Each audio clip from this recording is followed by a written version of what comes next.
tout le monde, j'espère que vous allez bien. Me revoilà pour une nouvelle vidéo en prévision du projet Sophrologie. Vraiment, on s'approche là, on est vraiment pas loin. D'ailleurs, je ne vous l'ai pas dit sur la dernière vidéo, mais c'était la dernière vidéo autour du contenu, on va dire, théorique de ce qu'est la sophrologie, de comment elle est utilisée, parce que au final, il y a qu'un seul élément que je n'ai pas abordé, on va dire au niveau théorique, c'est un élément que je vais aborder aujourd'hui. Mais je vais le faire, en fait, en vous expliquant un petit peu comment je pratique la sophrologie dans mes accompagnements individuels. Alors le projet, il n'est justement pas en lien avec l'accompagnement individuel.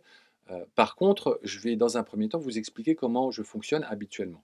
Donc, je reçois, alors en général, il y a d'abord un contact téléphonique, je prends quelques infos sur la problématique et je reçois, ou je vais, parce que je faisais pas mal de domiciles, à la rencontre de la personne. C'est-à-dire qu'il y a un contact où, sur la première séance, je vais récupérer un certain nombre d'informations par rapport aux difficultés et par rapport au vécu de cette difficulté dans le quotidien de la personne. Ça me permet, moi, d'avoir des éléments autour des besoins de la personne.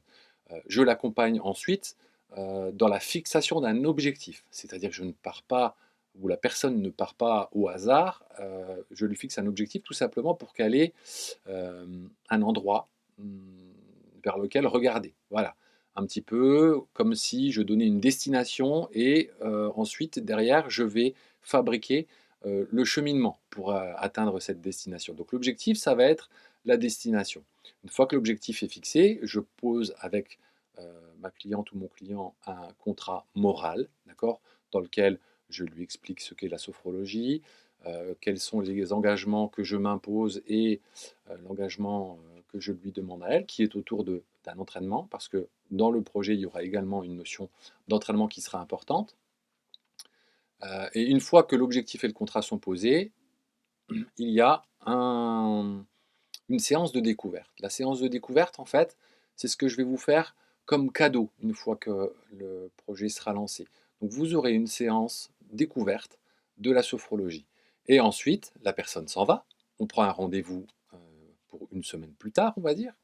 Et lorsqu'elle revient, moi, pendant ce temps d'interséance, je lui ai préparé un protocole d'accompagnement. En moyenne, c'est entre 8 et 12 séances. Et chaque séance a une intention. À l'intérieur de chaque séance, il y a deux types d'exercices. C'est les éléments que je ne vous ai pas donnés sur la théorie. Je vous ai parlé des moyens, respiration contrôlée, détente musculaire et visualisation positive. En fait, ces différents moyens sont répartis dans deux types d'exercices. Les relaxations dynamiques, qui sont des exercices avec des mouvements doux associés à de la respiration contrôlée. Et ensuite, alors ce qu'on appelle en sophrologie une sophronisation, qui est tout simplement un exercice de détente suivi d'une visualisation positive à l'intérieur. Vous vous souvenez des visualisations? Donc les trois moyens, respiration contrôlée, détente musculaire et visualisation positive, sont intégrés dans deux types d'exercices, les relaxations dynamiques et les visualisations. Donc, si je vous donne maintenant la structure d'une séance, quelle qu'elle soit, vous allez avoir dans un premier temps un moment d'échange, d'entretien, d'accord. La personne, à la deuxième séance, elle vient, je lui demande comment s'est passée sa semaine, est-ce qu'elle a des choses à ajouter éventuellement, etc. Une fois que ce temps d'entretien est passé, on passe au temps de pratique. Et enfin, on termine par un temps d'entretien où la personne va pouvoir exprimer ce qu'elle a ressenti durant la séance, durant les différents exercices qui ont été proposés.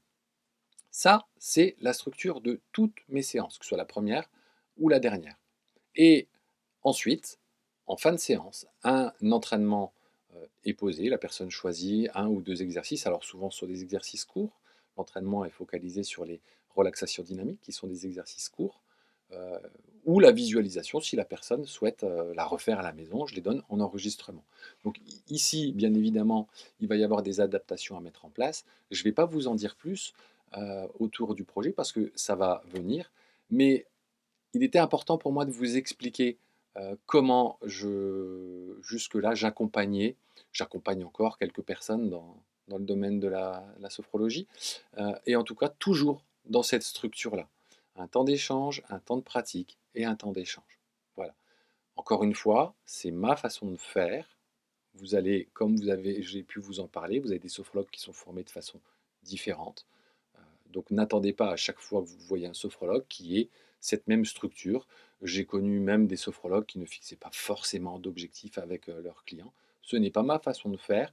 Je ne suis pas en train de dire que la mienne est bonne, celle des autres n'est pas bonne. Je vous donne juste celle que je pratique moi et que je compte pratiquer encore, même dans le projet que je vous présente très bientôt. Merci de m'avoir suivi jusque-là, d'avoir été patient et vraiment, on est tout proche du moment où je vais vous délivrer tous les éléments du projet. Bye bye, à très bientôt et portez-vous bien.